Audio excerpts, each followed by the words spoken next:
3 beses na kitang ipinaliwanag. 3 beses! Ano ang naintindihan mo?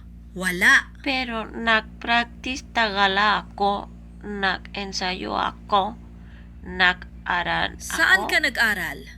Sa panaginip mo? Sinubukan ko tagala. Tigil!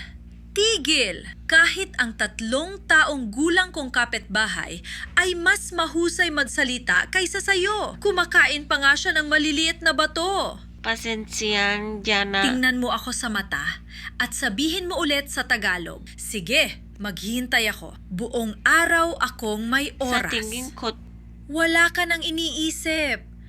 Gusto mo magsalita ng Tagalog?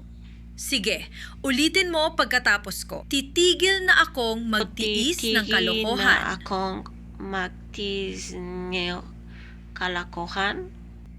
Masyado kang mabagal, pero ayos lang. Isara mo ang notebook mo at uminom ka ng tubig. Matutulog muna ako. Sandali, napagod mo ako. Too slow is good.